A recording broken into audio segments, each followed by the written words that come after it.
Director at Caritas Philippines. During the Plenary Council of the Philippines, number 2, when we decided to call ourselves the Church of the Poor, we embarked on a journey to help the dioceses promote the Catholic faith while at the same time institutionalizing a common mechanism for stewardship. Thus, the start of the Alay Kapwa program. Since then, we are able to establish the Alay Kapwa Solidarity Fund, a pool funding from the 85 diocesan social action centers nationwide. Through this funding, we are able to support emergency responses, development programs, and advocacy actions and campaigns. While we have done a tremendously good job at responding to the expressed needs of the poorest and the most vulnerable of our communities, we believe that we still can do better. Thus today, we would like to invite you to be a part of the new Alay Kapwa program. I invite you to engage with us, not just through your generosity, but most importantly, through daily acts of solidarity with the last, the least, and the lost. Tayo nang mag-alay kapwa. Now, we would like to share with you how the Alay Kapwa program was implemented during the last 46 years, engaging fully in the different works of mercy, development, and justice.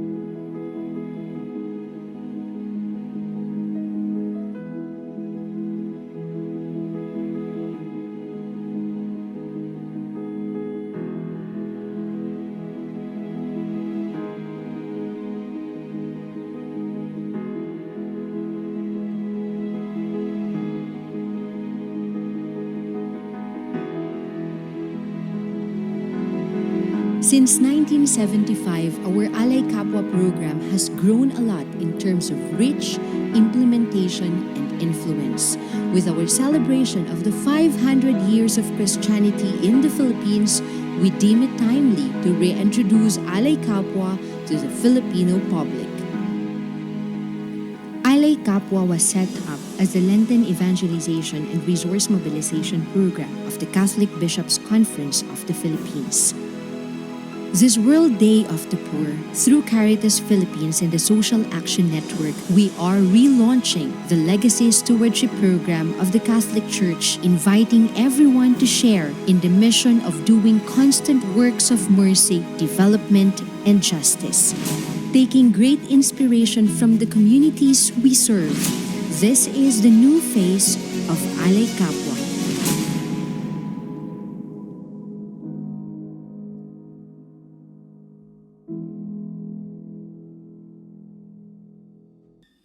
Over the years, Caritas Philippines has implemented interventions to reduce, alleviate, and eradicate poverty.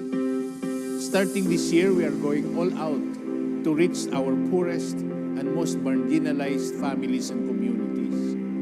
And all of us can be part of the global bayanihan, which we call Alay Kapwa, through these 7 legacy stewardship programs.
We have been blessed with so many people and groups supporting the Alay Kapwa Stewardship Legacy programs.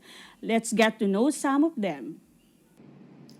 Hi guys, I'm Chico Likaya, ex-PBB housemate, Season 9 Connect, and Alay Kapwa Ambassador for Food Security Program. I know what it's like na parang itulog mo na lang yung kagutom mo. I know what it's like na parang you don't have a choice. But instead of blaming or hating your life, you can actually use it as a strength na parang use it as a fuel sa mga pangarap mo. Don't give up talaga. Always believe in your dreams. Put God first. And yeah, it's just an obstacle. Use it as your strength kasi I mean, right now, even up until now, I still use it as my strength, and it really got me somewhere na hindi ko in-expect talaga. I was a student athlete, and after training, yung gutom na gutom ka pa uwi, and then, you don't have food and everything. I don't want that to happen again, especially experiencing it with my sister. It never stopped me sa mga pangarap ko.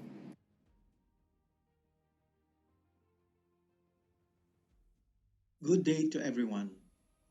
I would like to express my sincerest gratitude to Caritas Philippines National Secretariat for Social Action, led by Most Reverend Father Jose Colin Bagaforo, for inviting GT Foundation to be part of the church milestone event.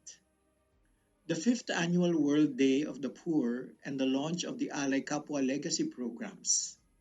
I am inspired to speak and be in the presence of the many who are united towards the mutual goal of helping the needy and solving challenges related to poverty.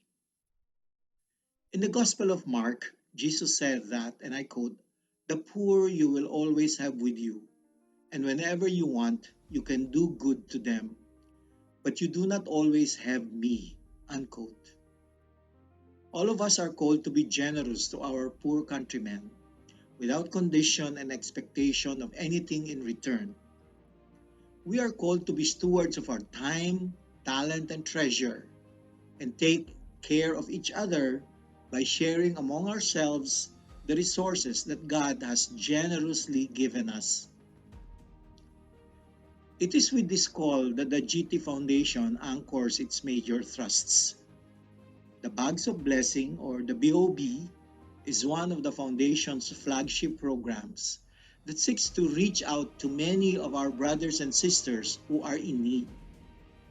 For the past years, we have partnered with Caritas Philippines, first in the identification of beneficiaries, those who are the poorest of the poor, yung mga nasa laylayan, those who have been recently affected by calamities, and those that belong to the marginalized groups, such as indigenous people living in our selected distribution sites.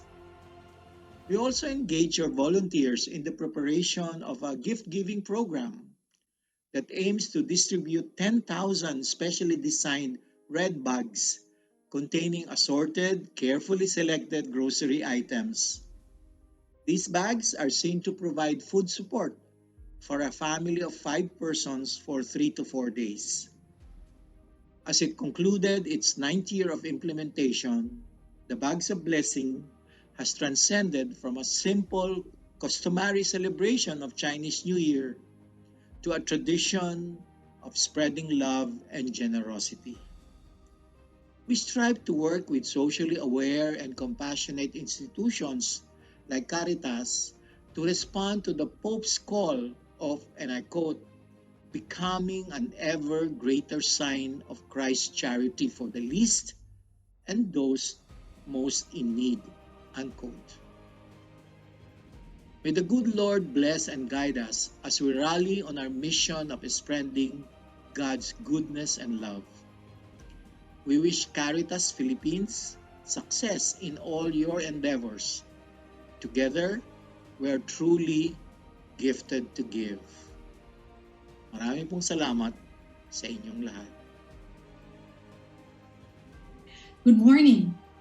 Coca-Cola Foundation Philippines has been a proud partner of Caritas Philippines since 2019. Disaster response has always been a priority for Coca-Cola Foundation. In 2019, we were looking for a partner with the capability to distribute relief assistance swiftly to those truly in need. Caritas Philippines was top of mind, given its nationwide network of diocesan social action centers. Surely it would be able to quickly assess the needs in the areas affected by disasters, identify those most in need, and distribute relief efficiently. And without a doubt, Caritas Philippines would be a trustworthy steward of our donations. This proved critical as we have not been able to visit any of the project sites, except for the Lipa receiving headquarters, because of this pandemic. And that's how our partnership started. We served as a liaison for grants from the Coca-Cola Foundation in Atlanta, to Caritas Philippines for humanitarian assistance to the victims of the earthquake in Mindanao, the typhoons and floods in northern Philippines, and the eruption of Taal volcano. And with our continuous effort to address hunger during the pandemic, we partnered with Caritas Philippines to support farmers in Nueva Ecija by purchasing their rice harvests for our food pack distribution to communities affected by the lockdowns. Serving the least, serving those in need. That's what we have common with Caritas Philippines. We are thankful for the partnership that has allowed us to reach out and help during the most critical times. Congratulations, Caritas Philippines, on the launch of your Alay Kapwa legacy programs. We at Coca-Cola Foundation Philippines look forward to collaborating on more projects, especially on ecology and disaster response. Mabuhay tayong lahat. Ako gali si Ramon Takatan, nag-edad sang 50 anyos, dyan sa barangay Nagsor, Tubungan, Iloilo. Bali, pito nakatoy nga nag-obligar ako tao sa hatag sa social action sa akan nga tights.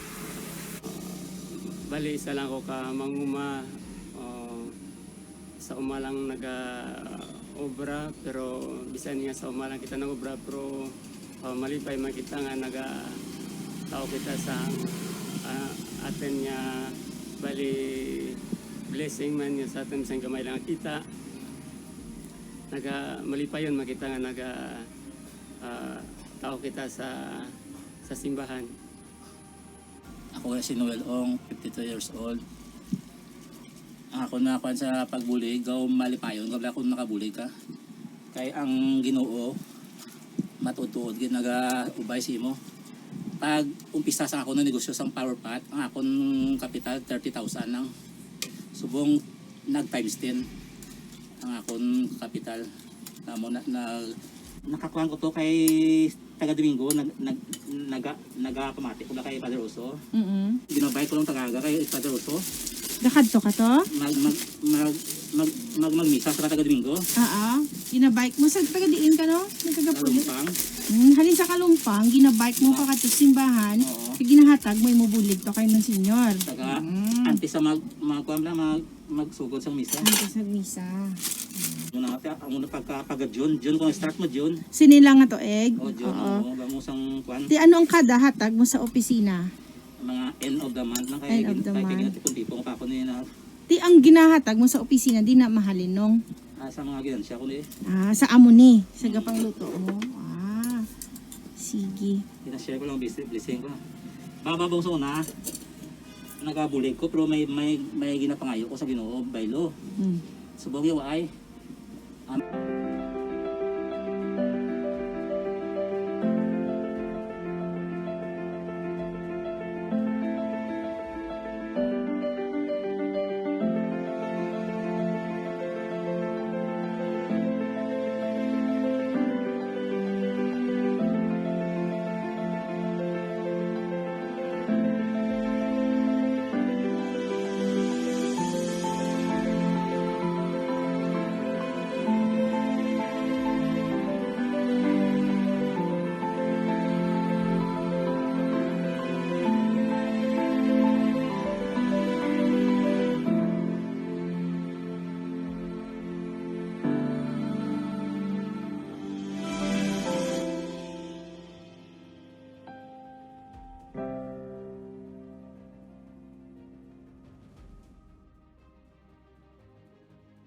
Indeed, Alay Kapwa is so alive not only at the national level but more so at our communities. Thank you for your support and generosity.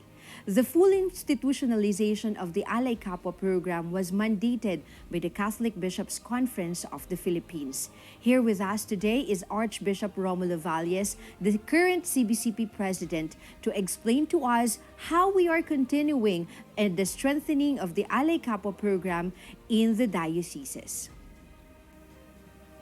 Hello everyone, and greetings and welcome to all of you participating in this virtual launching event. Today, World Day of the Poor, we are happy to be participating in this launching by Caritas Philippines of its 7 Alay Kapwa legacy programs.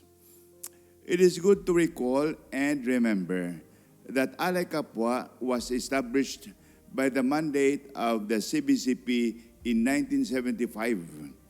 This year, Alay Kapwa is already 46 years old. And I say that as we celebrate this beautiful jubilee of the 500 years of Christianity in the Philippines this year, the wonderful service of Alay Kapwa to the people is no doubt a part of the beautiful tapestry, as it were, of the 500-year history of the Catholic faith in our country. I would like to say that today's event is also an occasion for us to renew our appreciation and gratitude to the countless generous benefactors who, through the years, have supported Alay Kapwa. We thank the Lord because of them. In the Archdiocese of Davao, whenever we have to campaign for immediate aid for people in distress, like, for example, the severe destruction caused by Typhoon Pablo in the Diocese of Mati and Diocese of Tagum in 2012, we always bannered our campaign for help as our Alay Kapwa action.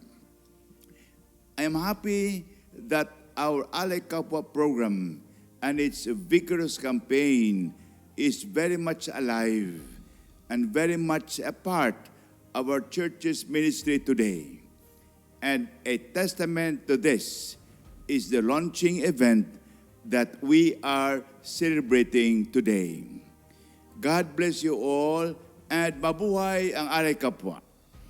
Thank you very much, Archbishop Moloy, not only for your inspiring message, but to the support your leadership has been giving Caritas Philippines and the Social Action Network over the last couple of years. We really cannot go wrong with helping the last, the least, and the lost. That is why recognizing the fact that helping those in the peripheries is not only the task of the Church or Caritas Philippines or a few, it is our shared responsibility. Bishop Ambo David, our incoming CBCP president, is here with us also today to urge every Filipino family to share the task of Alay Kapwa. My dear brothers and sisters in Christ, on the occasion of our celebration of the World Day of the Poor on November 14 of this year, 2021, we in the Diocese of Caloocan would like to unite ourselves with Caritas Philippines as we are launching the finalized 7 Alay Kapwa legacy programs.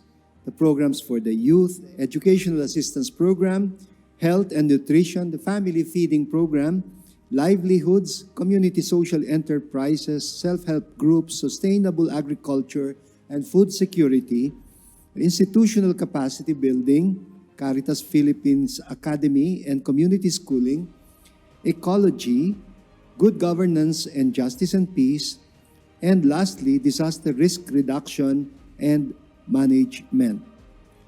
So I'd like to appeal in particular to all the faithful of the Diocese of Caloocan to please support our Alay Kapwa program, especially in this year of mission when we affirm the theme, Gifted to Give. So, we have been blessed by the Lord so that we can be a source of blessing, especially to the people who are in the peripheries of society. So once again, this is Bishop Ambo David, Bishop of the Diocese of Caloocan, uniting myself with all of you as we celebrate the World Day of the Poor and the launching of the Alay Kapwa programs. Thank you. Thank you, Bishop Ambo. We are so looking forward to be working with you during your term as CBCP President. For our closing remarks, let us all welcome Father Tony Labiao, the Executive Secretary of Caritas Philippines. With this celebration of the World Day of the Poor, gusto kong manawagan sa lahat na makiisa sa pagbibigayan, makiisa sa pagtutulungan, makiisa sa pabahaginan para sa mga kapatid nating mga mahihirap, nangangailangan ng ating pagmamahal, kalinga at awa at habag. Kaya bawat isa pwede makilahok sa iba't ibang Alay Kapwa stewardship programs ng Caritas Philippines. Pwede kayong tumulong sa ating programa para sa educational assistance na ating pakita ang pagmamahal sa mga estudyante na dahil sa kahirapan, walang pagkakataon na mag-aral. Yung mga nagugutom, pwede rin kayong tumulong sa pamagitan ng pag-ambag ng kaunting pera para pakainin ang mga kabataan na nagugutom. Mayroon din tayong mga kampanya tungkol sa pag-aalaga ng kalikasan. Kasi kapag nasira ang ating tahanan, ang mundong ito, tayong lahat ay masisira. Siyempre, marami tayong mga sakuna, mga problema sa mga disasters. So, ang mga mahihirap, ang silang naapektuhan, kaya gusto rin nating ipadama na sila ay may kasama sa paglalakbay. At sa mga pinagkaitan ng katarungan, sa pagsulong natin sa mabuting pamamahala para maging mabuti, umunlad ang ating buhay, pwede kayong tumulong. Ibig sabihin, itong mga programa ay nandyan para bigyan ang oportunidad ang bawat isa at walang masasabi na walang maambag. Marami tayong maaambag, marami tayong mababahagi. Alam nyo, ngayong taon din, nagsimula ang mga tawag nun, synodal consultation. Ibig sabihin ng synod, sama-samang paglalakbay, sama-samang pagdamay, pakikiramay o paglalakbay sa isa't isa. Kaya itong ating tulong, isang pamamaraan na nagpapahayag na ang simbahan ay nakipaglakbay. Tayong lahat bilang miyembro ng simbahan ay nakipaglakbay. Kaya mga kapatid,